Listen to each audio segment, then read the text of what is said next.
amending Chapter 92 exotic animals of the Lincoln County Code of Ordinances. Ms. Gilbert. All right, Commissioners. This is for review only. Correct. So tonight, I bring to you the fourth version of the exotic animal ordinance. This is a combination kind of all the things we have worked on in the past. Jana and I have spent a lot of time on this. I know Commissioner Carpenter has been very involved. Our emergency services director, our health director, all had input in this.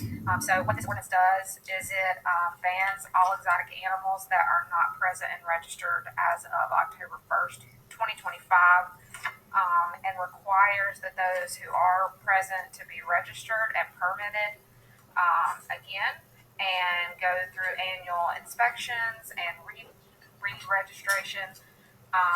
It does allow grandfathering of the number of animals for the large animals that are easily identifiable by our staff. Those are going to be the large mammals. Those are going to be crocodiles and those types of things. The things that are not easily identifiable are the snakes, the spiders, those types of things that our staff is not trained or qualified to identify, whether that's the same snake that was there last year.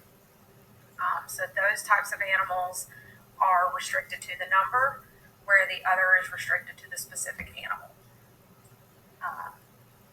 So there are a large list. I know there have been some questions.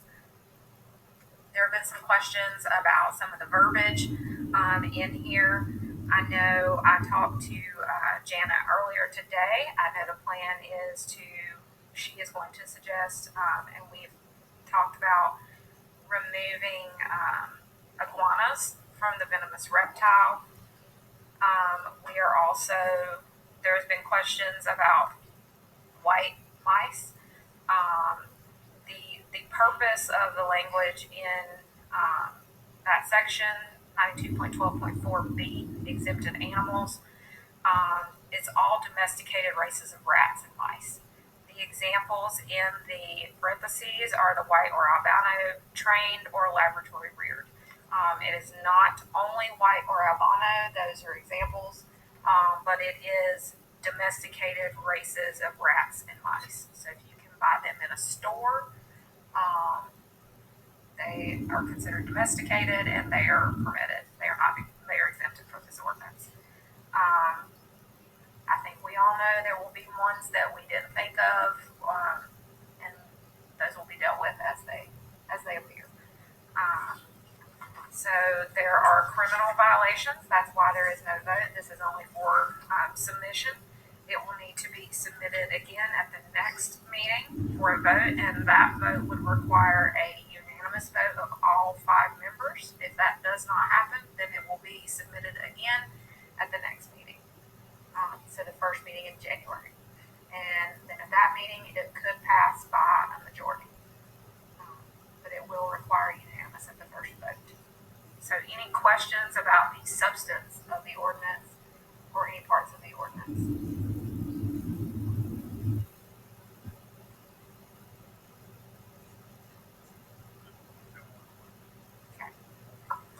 Thanks.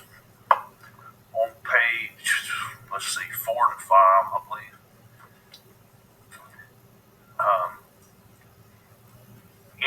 Any owner or possessor of an exotic animal that is only transporting the exotic animal through Lincoln County, on, shall be required to notify Lincoln County Animal Services of their presence within the county. So if somebody's passing through Lincoln County, they have to stop and call Animal Services. How on earth is that going to be enforced? That is absolutely impossible. Now, if I get in my car and ride from Lincoln to Raleigh, I promise you I don't look at every county ordinance between here and there as to what I can take with me, whether my dog's allowed in Catawba County or not. Yeah, nobody does that. So how would we even enforce that? That's a good question.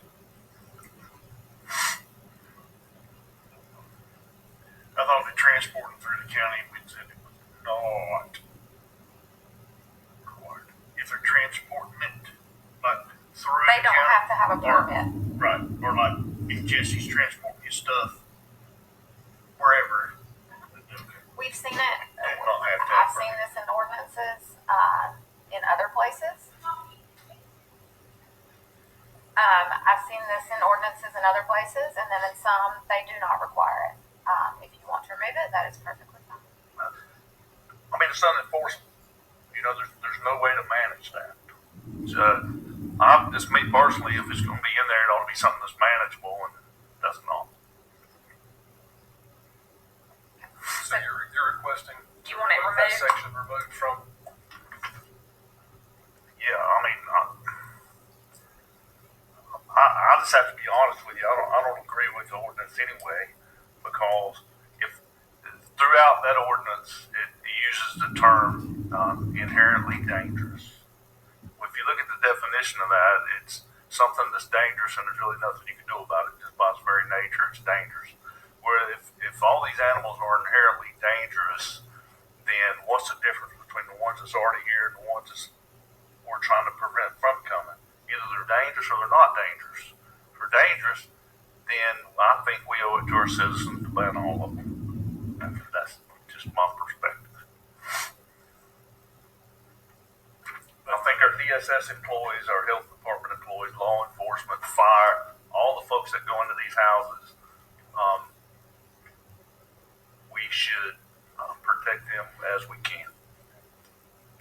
And Alex, the only thing is that we have 6 of our citizens, 6, who have followed the rules from day one. Some of them even followed the rules before they even moved into this county. So those are the ones that I think that we need to exempt and allow to keep what they have here. I understand that, but it makes it look like if you're willing to pay, then you can stay. But you know, it ain't Motel 6. So, but I mean, they're here and they're abiding by the rules that are currently in place. Why punish them? okay, hold on, just, hold on, ma'am. We're having a conversation, and then there will be public comments. If you're signed up to speak, you'll be given your time, okay? Is there anything else you'd like to add? Alex, anything else you'd like to add? I'm good. Okay. Can I speak briefly to the transportation thing? I'm not involved in a lot of the development of this ordinance, so let me say that as a preference. But I think the intent of this, and Megan, really correct me, but you know, looking at this sometimes it's really, we have a lot of laws, like you said, that are local ordinances that people are not aware of, that they don't follow because really they don't know. I think this is really to kind of put something in language to have it on record where if someone is transporting an inherently dangerous animal and there is an event where that animal, now, like say an automobile collision or something where those animals are released and there's risk that's posed to people, that there's something in there that's trying to track, at least that acknowledge that we're trying to be mindful of their presence. But to your point is, yeah, this is really not enforceable because we're not going to know and they're not going to know. But I'm just saying, I think that was a general intent, even though sometimes those intents, really don't have a lot of structure to them because the practicality of enforcement really isn't there. Well, it only applies to the people who are exempt under Section A. So it's not the people who own venomous snakes that live in Iredell County transporting. It's the people who are the veterinary clinics, the institutions licensed under USDA, it's the AZA and the ZAA institutions, law enforcement officers, those types of things. That probably needs to come out, but not including that portion. But it's those people that are transporting them through Lincoln County, like throughout the county from one side to the other. Say someone is a USDA approved facility and they have monkeys. So say the facility in Cleveland County that is USDA licensed, they have large monkeys. they're transporting through to the other side of Lincoln County for something. That it would be more those people. It's not the people who are already owners of just a regular Joe owner of a exotic animal.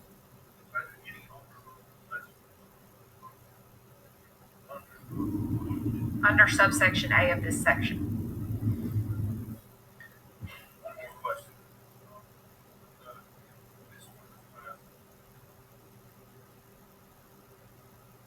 We permit, sorry, thank you, keeping me straight. I can hear you down here. This ordinance passes, we grandfathered folks, something happens. How is the county not liable? Because we're not liable for what individuals do on their private properties. But we endorsed it as a county. We've endorsed it, authorizing it.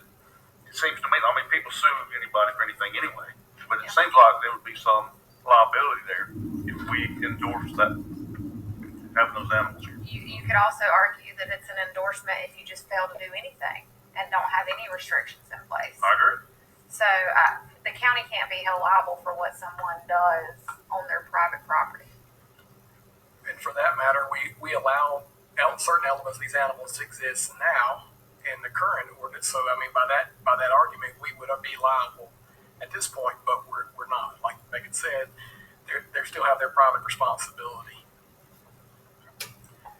And I've read through, and I may have missed parts of it because it's pretty darn lengthy. And I read it 4 or 5 times, or not it 4 or 5 times, 4 or 5 generations of this. And we put in there about Jenna being responsible for notifying the 911 center of where these are. So in section 2 of the ordinance, it says the Animal Services Director shall be required to notify the Lincoln County Sheriff's Office and the 911 Communication Center of all registered exotic animals registered, and those parties shall note the registration within the CAD system. Thank you so much. That's what started this thing to begin with 4 years I ago. put that in there just for you. Thank you, ma'am. I greatly appreciate that. So are you going to try to edit section C Yes.